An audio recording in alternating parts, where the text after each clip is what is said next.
Hi ka-low carbs! Meron ka po bang cauliflower sa ref at di mo alam kung anong gagawin? Halika po, gawin po natin yang pizza. So una, after ko po mahugasan yung ating cauliflower, nilagay ko po sa food processor po. And hayaan natin maging pino po ito. And after po nyan, sangag natin ng konti o painitin natin ng konti po sa kawali. Mahina lang po, yung pinakamahina lang po para hindi siya masunog. After po ng mga ilang minuto po, mga 5 minutes, yan po. Yan, pwede rin din pong steam pero saglit lamang po. Then lagay natin sa malinis na tela, alisin po natin yung excess water. And please don't forget to like and follow po para updated tayo sa ating mga low carb meal, low carb bread, low carb dessert, low carb kaalaman natin everyday. Thank you po and God bless. Ito na po siya ka low carbs. Then mag-a-add po tayo ng Italian seasoning po. Kung meron po, pero kung wala, okay lang po. Mozzarella cheese para dagdag pampalasa. Oregano puwede rin naman.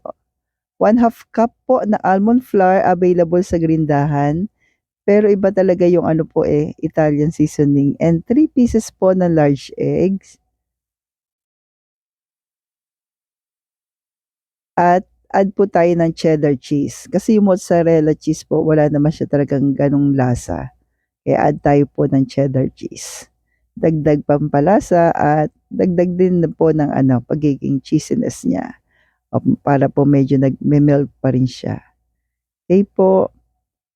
So, KSO po ang gamit ko po dito ka low carbs. Then add po tayo ng 1/2 teaspoon po ng baking powder and 1/4 teaspoon of salt. Mix mo lamang po ka low carbs. And by the way po, naka-preheat na rin po pala yung ating oven. Yan, mix lang po natin. Then kung umabot po kayo dito sa part na 'to ka-low carbs, okey lang po ba na malaman kung ano ang favorite mo pong gulay? Favorite lang naman. I try po na gawin ding pizza 'yan.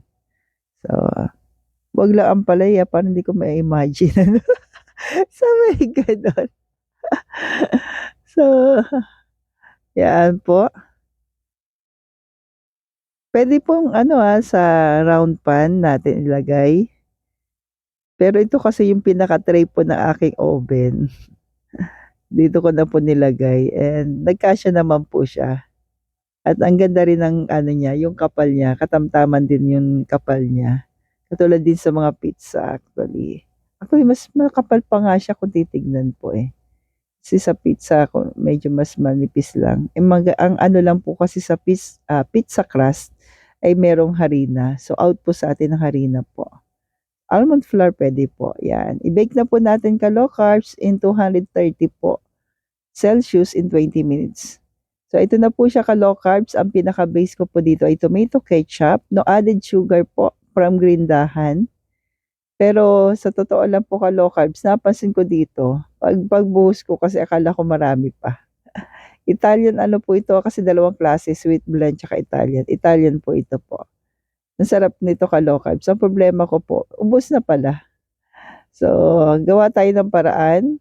Nag-ano po ako, meron akong tomato paste. Nilagyan ko lang po na 1 teaspoon ng stevia erythritol.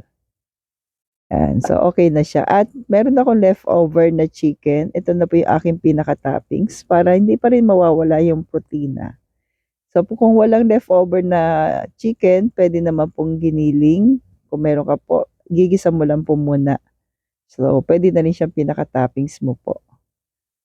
Yan. So, kayo na pong bahala kung anong gusto niyo pong topping. Sa akin kasi ito yung available lang po sa aking ref. Leftover po na chicken. O, di pa po para hindi sayang. Then, add tayo ng pepperoni. Binili ko lang po to sa grocery. Check niyo lang po lagi ang ingredients ka low carbs kapag bumibili po kayo ng mga pang-toppings natin sa pizza. So, kapag mayroong mga sugar added, ay out na po siya. Yan. Lalo na po do'n sa mga nagpapagaling pa.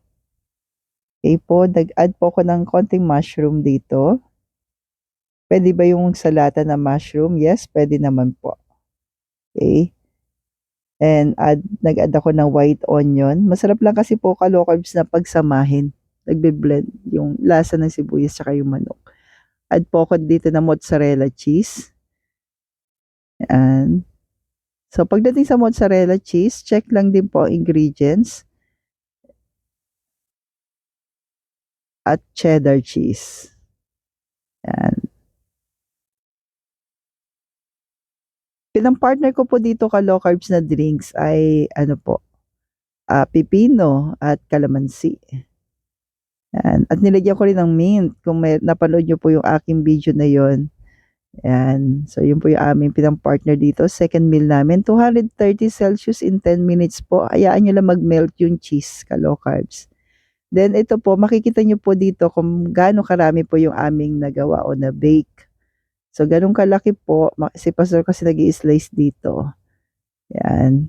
Malalaki din po ito Sa totoo lang, busog na busog po kami tatlo. Kasi tatlo po kami kumain dito, family. Dahil nga low carb na rin yung aming anak. So, yan po. 8 piraso po, 8 po. And hindi ko na maangat maigi kasi sobrang init pa. Napapaso pero makapal po siya. So, kain po tayo ka low carbs. Stay healthy. Stay low carb po. Palambing naman po. Pa-share naman ito. Thank you and God bless.